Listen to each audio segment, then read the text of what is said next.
आज की वीडियो में हम यहाँ पे देखेंगे हिंदी की उपभाषाएं व बोलियां। ठीक है, तो हिंदी की जो हमारी हिंदी भाषा है इसमें कुल 5 उपभाषा हैं और 17 यहाँ पे बोलियां हैं। ठीक है, तो इनको हम देखते हैं। सबसे पहले यहाँ पे देखते हैं कि उपभाषा कौन कौन सी है।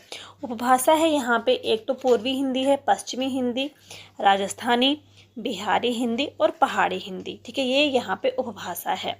अब देखते हैं कि इनकी उत्पत्ति कहाँ से हुई है। पूर्वी हिंदी की बात करते हैं तो पूर्वी हिंदी की जो उत्पत्ति हुई है वो हुई है अर्धमागधी। ठीक है, अर्धमागधी ये एक अपभ्रंश का ये भेद है। ठीक है, तो यहाँ से पूर्वी हिंदी की उत्पत्ति होती है। अब देखते हैं कि पूर्वी हिंदी है, ठीक है, इसके अंतर्गत कौन कौन सी बोलियां आती हैं।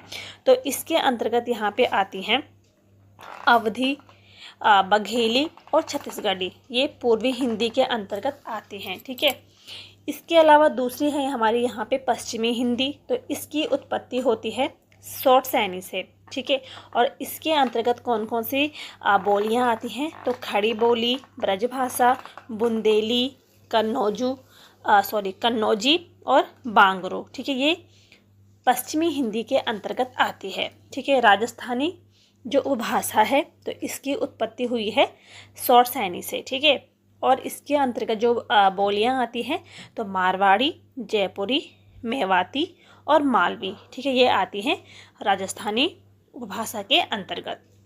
बिहारी हिंदी की अगर बात करते हैं तो इसकी उत्पत्ति हुई है मागधी से। ठीक है, जो मागधी अपभ्रंश है तो वहाँ से इसकी उत्पत्ति हुई है। और इसके अंतर्गत जो भाषाएं आती है, ठीक है, तो भोजपुरी, मगही, मैथिली।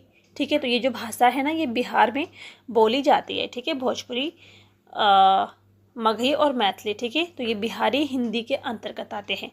और अगर पहाड़ी हिंदी की बात करते हैं तो इसकी उत्पत्ति हुई है खस अपभ्रंश से। ठीक है, और इसके अंतर्गत गढ़वाली व कुमाऊनी जो भाषाएं हैं, बोलियां हैं, वो इसके अंतर्गत आती है। ठीक है, पहाड़ी हिंदी के अंतर्गत आती हैं गढ़वाली और कुमाऊनी। ठीक है, अगर हम यहाँ पे लिपि की बात करते हैं तो लिपि लिखित वर्ण संकेत है। ठीक है, जिनके द्वारा भाव व विचारों को अभिव्यक्त किया जाता है।